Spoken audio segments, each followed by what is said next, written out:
Good morning प्यारे बच्चों। मैं शैलेंद्र विजय आपका अपना यूट्यूब चैनल ZSVTC पर आपका हार्दिक स्वागत करते हैं। मित्र, SSC GD के संदर्भ में हम एक सीरीज चला रहे हैं जिसका नाम है मैथ मंथन। उसके सेट नंबर 6 पर आज हम लोग काम करते हैं। इसके पहले हम आपको 5 वीडियो प्रोवाइड कर रखे हैं। आशा करते हैं कि आप उसको देखे होंगे, आपको लाभ भी मिल रही होंगी। ठीक है, तो आज 6ठा वीडियो है। इसमें कुछ इंपॉर्टेंट क्वेश्चंस को फिर आपके सामने लेकर आए हुए हैं। आप इसको देखिए, अंत तक बने रहिएगा। इसके सारे questions exam point of view से काफ़ी इंपॉर्टेंट है। ठीक है, और इसके पहले का 6 वीडियो जो इस वीडियो के डिस्क्रिप्शन में उसका लिंक दिया हुआ रहेगा, अगर आप नहीं देखे हैं तो उसको जाके भी देख लीजिएगा। आपके आने वाले एग्जाम्स के लिए काफ़ी हेल्पफुल होगा। ठीक है, तो आज चलते हैं। आज के सेशन का पहला क्वेश्चन लेते हुए हैं, ठीक है, जो काफ़ी इंपॉर्टेंट है। ध्यान से देखिए। चलिए, ये पहला क्वेश्चन है। क्वेश्चन क्या कह रहा है कि 4 अंकों की एक न्यूनतम संख्या में 5 की वृद्धि करने पर वह 12, 15, 20 एवं 35 द्वारा पूर्णतः विभाज्य हो जाती है। तो कहता है वह संख्या कितनी है। देखिए, कहता है 4 अंकों की वह न्यूनतम संख्या, यानी 4 डिजिट नंबर, 1, 2, 3 एंड 4, और ये कैसी होनी चाहिए, लिस्ट नंबर होना चाहिए। जो क्या है, ये सभी, ये जो संख्या है ये डिविजिबल, इसमें अगर हम 5 की वृद्धि कर देते हैं तो ये क्या हो जाता है, 12, 15, 20 एवं 35 से डिविजिबल है। ठीक है, अब आइए, इसके ऑप्शंस भी हम आपके यहां साथ में दे रहे हैं। हम इस पर भी कुछ काम कर देंगे। 12, 75, 12, 65, 12, 35 और 12, 55। ये जो लिस्ट नंबर होगा जो इन सबों से डिविजिबल होगा वो उसका एलसीएम होगा, यानी एलसीएम ऑफ 12, 15, 20 और 35। अब देखिए एलसीएम क्या होगा। एलसीएम निकालने के लिए आपके पास प्रोसेस होगा, आप जान ही रहेंगे, आप अपने स्तर से भी निकाल लेंगे। देखिए, हम अभी आपको क्या बताने जा रहे हैं। इसमें से किसी भी एक संख्या को सेलेक्ट कर लीजिए। चलिए, हमने 35 को सेलेक्ट कर रखा है। 35 में 5 है और 7 है। तो अब देखते हैं कि 35 के बाद वह संख्या लेंगे जिसमें 5 आ रहा है। तो 5 ऑलरेडी इसमें है, तो इसका एक फैक्टर 3 जो इसके अंदर नहीं है, तो हम यहां 3 ले लिए।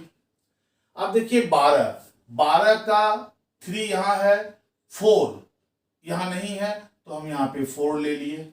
अब देखिए 20 का 4 इसमें है एक फैक्टर, और एक फैक्टर 5 यहां ऑलरेडी है। इसका मतलब अब हमको 20 नहीं लेना है। इसका जो प्रोडक्ट होगा वही आपका एलसीएम होगा, और ये प्रोडक्ट क्या हो गया, 420। लेकिन हमको ये 3 अंकों की संख्या है और हमको 4 अंकों की संख्या जाना है। तो इसमें हम कितने अंकों से गुना कर दे जो परिणाम 4 डिजिट का हो जाए। तो हम देख रहे हैं, यहाँ 3 से मल्टीप्लाई किए तो ये 1260 हो गया। ये 1260 क्या निकला, वह संख्या निकला जो 12 से, 15 से, 20 से और 35 से पूर्णतः विभक्त है। लेकिन यहां क्या कर रहा है कि आप वह संख्या बताएं जिसमें 5 जोड़ने पर कट जाए। तो आप क्या करेंगे, इसमें से 5 माइनस कर देंगे और 1, 2, 5, 5, ये जो आपकी संख्या हुई यही आपका आंसर हो गया। ठीक है, अब इसी क्वेश्चंस को अगर एग्जाम में हम बनाना चाहेंगे तो हम ऑप्शंस को भी एलिमिनेट करके बना सकते हैं। ठीक है, अब देखिए इसके लिए कैसे करेंगे।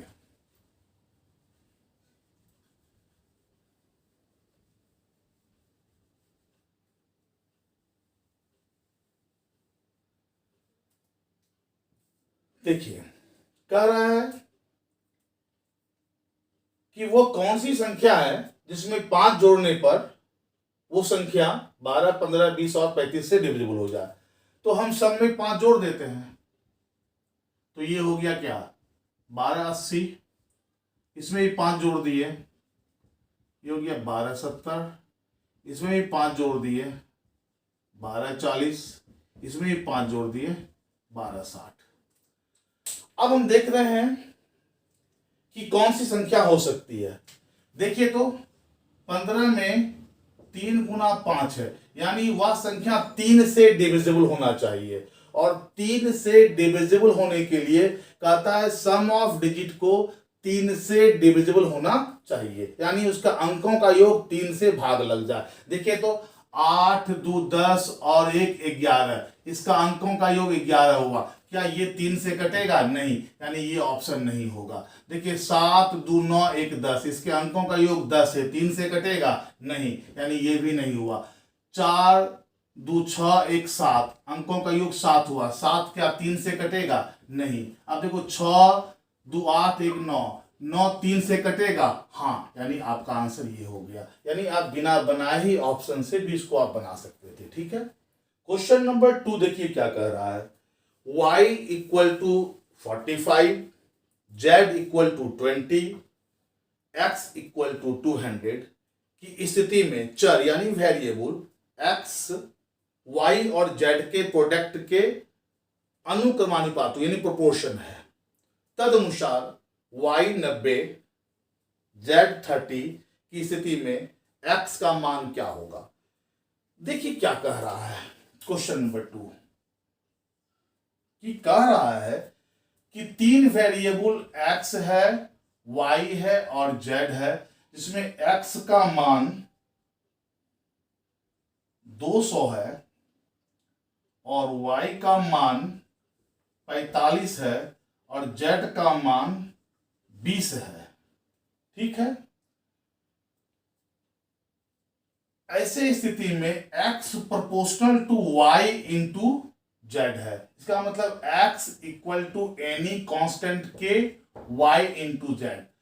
Now put the value of x, y and z। x का मान यहां 200 पुट करिए, k का मान हमको नहीं पता है, y 45 है और z का मान 220 है, तो k का मान निकल गया 2/9। क्लियर।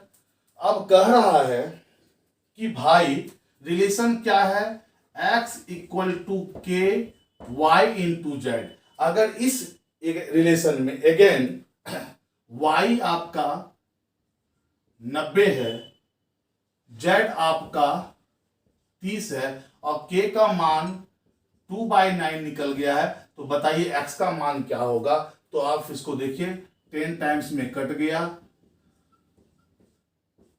600, यानी x का मान क्या हो गया 600, जो आपके ऑप्शन नंबर 3 पर अवेलेबल है। ठीक है।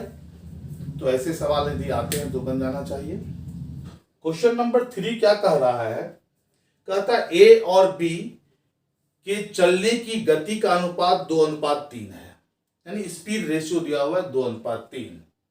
तदनुसार यदि b ने एक निश्चित यानी सर्टेन डिस्टेंस 36 मिनटों में तय की हो, तो a उसी डिस्टेंस को कितने समय में तय करेगा। देखिए क्वेश्चन नंबर 3, a और b ये 2 पर्सन है, इसका स्पीड रेशियो दिया हुआ है 2:3। तो हम जानते हैं स्पीड का उल्टा टाइम होता है और टाइम का उल्टा स्पीड होता है। तो भाई टाइम रेशियो क्या हो जाएगा, इसको उलट दीजिए 3:2। और क्वेश्चन में क्या दिया हुआ है, क्वेश्चन में दिया हुआ है कि b एक निश्चित दूरी को 36 मिनट में तय करता है, यानी रेशियो 2 का वैल्यू क्या है 36 मिनट, तो 1 का वैल्यू क्या हो गया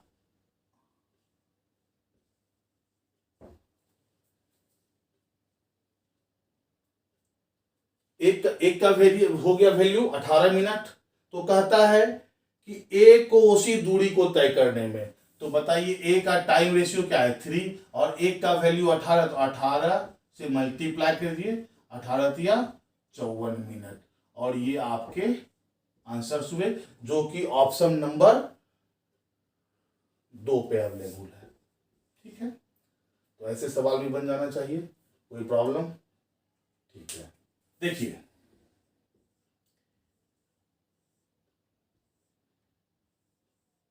ये एक सॉलिड सिलेंडर है,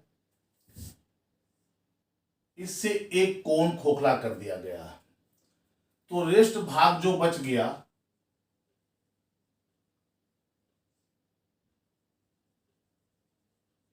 ये इसका रेस्ट भाग है। तो कहता है इस रेस्ट भाग का वॉल्यूम क्या होगा। तो देखो, तो volume of rest section equal to volume of cylinder, volume of cylinder minus volume of cone. बस अब देखिए इसका क्या है वॉल्यूम, इसका है पाई आर स्क्वायर एच, इसका क्या है 1/3 पाई आर स्क्वायर एच। इसका जो डिफरेंस होगा वही इसके रेस्ट सेक्शन का वॉल्यूम होगा। जब जान रहे हैं कि दोनों का हाइट सेम है और रेडियस भी सेम है, तो हम क्या कर लेते हैं, कॉमन ले लेते हैं। तो 2/3 पाई आर स्क्वायर एच बच गया। अब इसी को सॉल्व कर देते हैं।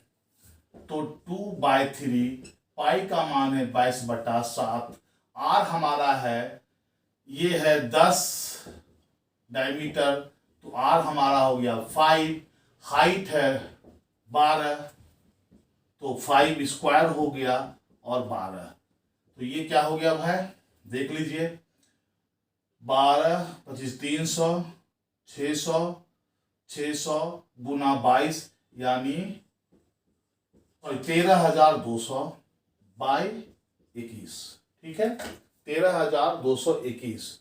अब इसको सॉल्व कर दें, तो भाग दे रहे हैं 13,200, तो 6 मरते में चला गया, यहां साइड से भाग दे रहे हैं, ध्यान से थोड़ा देख लेते हैं। 6 से गया 126, 6 बचा उतर गया, 2 मरते में गया 42, 18 आया, 1 आ गया, अगेन 8 मरते में गया 8, 8 दूनी 16, बचा 12, पॉइंट चला गया।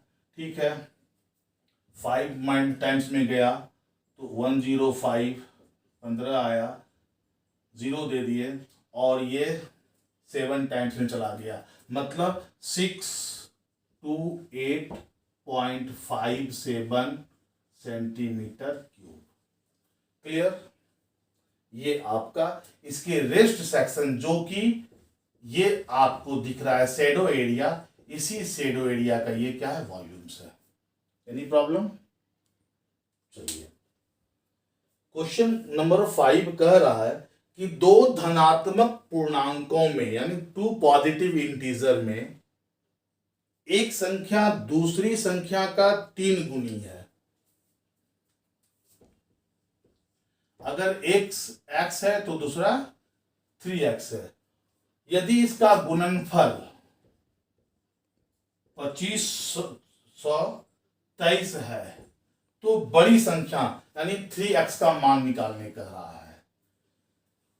देखिए, तो ये क्या हो गया, 3x square equal to 2523, therefore x equal to √2523/3 equal to 841 यानी 29। अगर x का मान 29 निकल गया तो 3x इक्वल टू क्या हुआ, 3 × 29 इक्वल टू 87, और ये आपके ऑप्शन नंबर 4 पर है। क्लियर? कहता है 1200 रुपया लागत वाले चाय के 15 किलोग्राम के, देखो 15 किलोग्राम का एक पैकेट है जिसको 1200 रुपया में खरीदा गया, और दूसरा 25 किलोग्राम का एक दूसरा पैकेट है जिसे 2500 रुपया में खरीदा गया, यानी 40 किलोग्राम को 2700 रुपया में खरीदा गया। तो क्या हुआ कि 40 किलो हम कितना में खरीदे हैं, 2700 में, यानी हमको सीपी फाइंड आउट हो गया है। अब कह रहा है इसी 40 किलो को 75 रुपया पर केजी के दर से बेच दीजिए। तो बताइए एसपी क्या हो गया हमारा, 3000। अब यहां से इस रिलेशन से हमको देखिए कि मेरा गेन कितना हो गया। गेन हमको 300 रुपया का हुआ, कितना में, 2700 रुपया में। तो परसेंट निकालना है तो 100% कर देंगे। तो आप देखिए 9 टाइम्स में 11.1/9%, ठीक है। और ये आपके ऑप्शन नंबर 4 पे है, ठीक है। क्वेश्चन नंबर क्या है, ये क्वेश्चन नंबर 6 था, ठीक है। कोई प्रॉब्लम? तो इस तरह के अगर सवाल आते हैं तो बन जाना चाहिए। तो हम देख रहे होंगे कि आप के प्रत्येक सेट में हम डिफरेंट अप्रोच के क्वेश्चंस हम ले रहे हैं, ठीक है, ताकि आपको मैक्सिमम वेराइटी के क्वेश्चन आपके पास जा सके और आप उसको प्रैक्टिस करके आप अच्छा मार्क्स ला सकें। ये मेरा ही उद्देश्य है, ये केवल मेरा उद्देश्य है। और आप यदि इस उद्देश्य को पा लेते हैं तो मेरा ये वीडियो बनाने का मकसद पूरा हो जाएगा, ठीक है। चलिए क्वेश्चन नंबर 7 को देखते हैं। क्वेश्चन नंबर 7 क्या कह रहा है कि 20 प्रश्नों x1, x2, x3 और x20 का औसत क्या है, y है। यानी x1, x2, x3 up to x20 का औसत, इसका मतलब क्या हुआ, by 20 equal to y। Therefore x1, x2, x3 upon x20 equal to 20y, ठीक है। तो कह रहा है कि x1 minus 101, x2 minus 101, x3 minus 101, x20 minus 101 का औसत क्या होगा। इसका मतलब क्या होगा, देख लीजिए। इसका औसत निकालने के लिए ये 20 टर्म है तो इसको 20 से भाग दे दिए, तो पूछ रहा है कि इसका औसत क्या होगा। तो अब देखिए x1, x2, x3 ये प्लस में है तो हम इसको लिख सकते हैं x1, x2, x3 up to x20 minus 1, 2, 3 और 20। 101 कितने टाइम से, 20 टाइम है, इसको लिख सकते हैं 20 इंटू 101 डिवाइड बाय 20। अब देखिए तो इसको अलग अलग कर सकते हैं, x1, x2, x3, x20 bye 20 minus 20 into 101 bye 20। इस फॉर्मेट को क्या लिख सकते हैं, y और 20 से 20 कट गया माइनस 101, यानी एवरेज क्या निकल गया, y माइनस 101, ठीक है, जो आपके ऑप्शन नंबर 2 पे अवेलेबल है। क्लियर? देखिए हम समझाने के लिए इतना लंबा लिखे हैं, ठीक है, बनाने के लिए इतना जरूरत नहीं है, बनाने के लिए जरूरत नहीं है। बस आप हमसे दूर हैं और हम दूर से समझा रहे हैं, इसलिए क्या होता है सारी बातों को हम डिटेल्स लिख देते हैं ताकि आप तक मेरी बात पहुंच सके, ठीक है। आप जब इसको प्रैक्टिस में करेंगे तो बहुत सा स्टेप्स को आप ओवरलुक कर जाएंगे। क्वेश्चन नंबर 8 कह रहा है कि कोई दुकानदार एक पुस्तक को मुद्रित कीमत का मतलब होता है मार्क प्राइस पे 10% का छूट देता है और बेचकर 20% का लाभ कमाता है, तो पुस्तक के क्रय मूल्य और मुद्रित मूल्य का अनुपात बताने के बाद, जब भी आपको क्वेश्चन नंबर 8, जब भी आपको सीपी बाय एमपी करने कहे तो 100 minus D 100 plus G for gain, इस पर आप निकाल दीजिएगा। देखिए तो कितना डिस्काउंट दे रहे हैं, 10% का डिस्काउंट, इसका मतलब 90%, 20% का लाभ का मतलब 120%, इसका रेशियो क्या हो गया 3:4, ठीक है। और ये आपके ऑप्शन नंबर 3 पर अवेलेबल है, ठीक है। बड़ा आसान सा अप्रोच था, बस केवल आपको क्या करना पड़ेगा, ये जो रिलेशन है इस रिलेशन को याद रखना होगा, क्या, CP by MP equal to 100 minus discount by 100 plus gain या लॉस। अगर लॉस दिया होता तो यहां पे माइनस इनका प्रयोग करते हैं, ठीक है।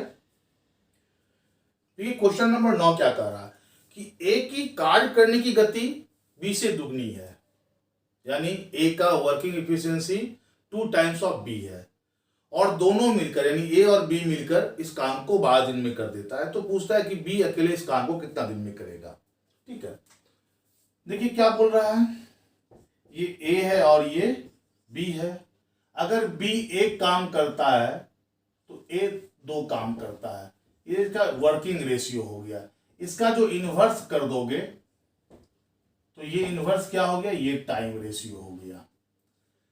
क्या कह रहा है कि ए प्लस बी मिलके 12 दिन में करता है, यहां भी ए और बी है, ये टाइम रेशियो है, इसको मान लो x, तो ये क्या हो गया 2x, कि ए x दिन में एक काम करता है और b 2x दिन में एक काम करता है।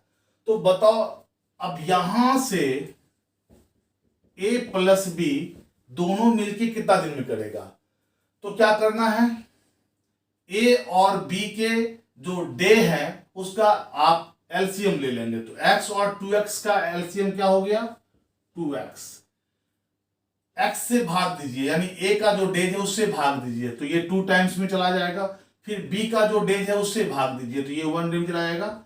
इसका मतलब क्या होगा, a और b मिलकर के 2x बाय 3 डेज में काम करेगा, और ये दोनों आपस में क्या है, सेम ही तो है। इसका मतलब क्या हो गया 2x बाय 3 बराबर 12, तो x का मान निकल गया 18 दिन, ठीक है। और पूछ रहा है किसके बारे में, b के बारे में, और b कितना दिन में करता है 2x में, तो भाई 20 डेज कैसे निकलेगा, 2 इंटू 18 इजकल टू 36 दिन, ठीक है। कोई प्रॉब्लम, इस तरह का सवाल यदि आता है तो बन जाना चाहिए, ठीक है। तो देखिए हम इन डिटेल्स इस पे सारा चीज बता रहे हैं आपको, ठीक है। आप बहुत जगह जब प्रैक्टिस करने लगेंगे तो ओवरलुक कर लेंगे, जैसे यहाँ x मानना नहीं था, कोई दिक्कत नहीं था, हम केवल रेशियो को लेकर ही बना सकते थे, ठीक है। क्वेश्चन नंबर 10 कह रहा है कि किसी राशि पर 2 वर्षों में कोई भी प्रिंसिपल होगा, टाइम है 2 ईयर, रेट ऑफ इंटरेस्ट है 3%। इस पूरे कॉम्बिनेशन से CI दिया हुआ है 101.5 रुपया, तो पूछ रहा है कि बताओ SI कितना रुपया होगा, ठीक है। चलिए अब देखिए ऐसे सवाल को हम 2 साल जब यहां पे क्या हो 2 साल हो, तो SI परसेंट कैसे निकालते हैं, 2 इंटू R कितना है 3 प्लस R स्क्वायर बाय 100, यानी क्या हुआ 6 R स्क्वायर बाय 100, 6.09%। SI कैसे निकलेगा? SI निकलेगा 2 इंटू SI परसेंट कैसे निकल जाएगा? 2 इंटू रेट, रेट परसेंट क्या है? तो ये हो गया 3, तो 6%। ठीक है, अब देखिए इसका वैल्यू दिया हुआ है, इसका वैल्यू पूछा जा रहा है, यानी क्या हो गया? SI equal to 101.5 by 609 into 6। आई बात समझ में? यानी 6.90% का वैल्यू यदि 101.5 है तो 6% का वैल्यू क्या होगा? एक एक नेम से देख लिए। अब इसको सॉल्व कीजिए। जब इसको सॉल्व कीजिएगा तो 606 अच्छा 35 यानी 609 बटा 6.09 इसकल टू कट के हो जाएगा 100 रुपीज। ठीक है, और ये आपके ऑप्शन नंबर 4 पर अवेलेबल है। तो आई होप आज के सेशन में जो हमने 10 क्वेश्चन आपको करवाया, 10 अलग अलग डिफरेंट कॉन्सेप्ट का था। आप इसको घर पर एक बार फिर से बनाएंगे। बस आपसे एक पोलाइटली रिक्वेस्ट है कि जो आप मेरे व्यूअर्स हैं, आपको कोटि कोटि धन्यवाद। आप मेरी क्लास को देख रहे हैं, पसंद भी कर रहे हैं, तभी तो आप देख रहे हैं। बस आपकी एक छोटी सी रिस्पॉन्सिबिलिटी ये है कि मेरे YouTube परिवार बड़ा करने में अपनी सहयोग दें। आप सब्सक्राइब किए हुए हैं, बहुत अच्छा है। कुछ अपने मित्रों को फिर अपने साथ जोड़ें ताकि ये परिवार थोड़ा बड़ा हो जाए, मेरा भी थोड़ा सा एनर्जी बुशअप हो, मेरी रिस्पॉन्सिबिलिटी बढ़ने लगे। ठीक है, मेरे जो अभी नए व्यूअर्स हैं, जो आज पहली बार इस वीडियो को देख रहे होंगे, अगर ये वीडियो आपको अच्छा लगा तो आप मेरे परिवार के सदस्य बने, सब्सक्राइब करके वीडियो को लाइक करें और शेयर करें। धन्यवाद, फिर मिलते हैं अगली वीडियो में।